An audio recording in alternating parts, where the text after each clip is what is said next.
انما تقتضیہ النشأ، کہہ رہے ہیں یہ تو بلکہ سارے یہ جو سانسوں کا سفر اور آنے جانے کا اور موت و زندگی جو تو اپنے سامنے لوگوں کی دیکھ رہا ہے، یہ جو جتنے سب چیزیں ہیں، تماشا دنیا کا جو ہے یہ، اور مال بڑھانا، رزق، روزی، تعلقات، علم، تحصیل علم، یہ جو سب چیزیں، یہ تو تیری نشأت، یعنی یہ تو تیری پیدائش کا ظاہری تقاضا ہیں،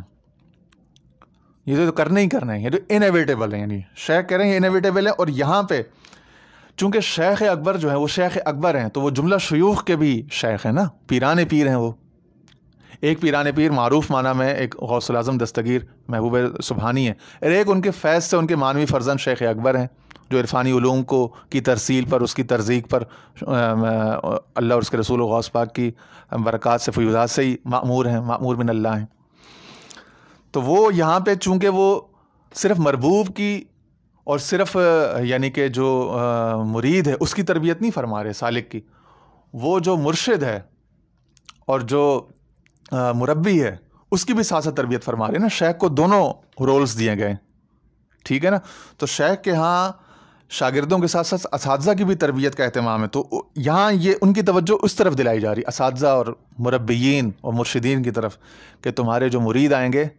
ان کو اس طرح سے لے کے چلنا کہ ان کے جتنے بھی جو بشری اور جسمانی تقاضے بشمول جنسی، نسلی اور یہ رزقی اور معاشی تقاضے، ان کا بھی خیال رکھنا،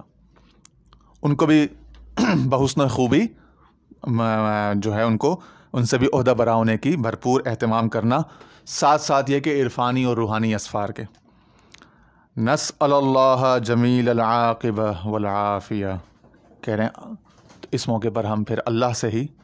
خوبصورت ترین عاقبت اور عافیت کی، یعنی دنیا اور آخرت دونوں میں. عاقبت سے مراد آخرت کا اشارہ اور سفر روحانی اور عرفانی، اور عافیت سے مراد سفر فی الدنیا اور سفر یہ جو سیکولر، رزق، روزی، کثرت مال، تجارت، یعنی خوب فائدے اٹھانے اور خوب اس میں آگے بڑھنے کا جو سفر تھا. ان تمام جملہ اقسام اور سانسوں کی زندگی کے سفر میں، یعنی جملہ اسفار میں، ان میں ہم اللہ تعالیٰ سے برکت کا اور خیر و عافیت کا سوال کرتے ہیں.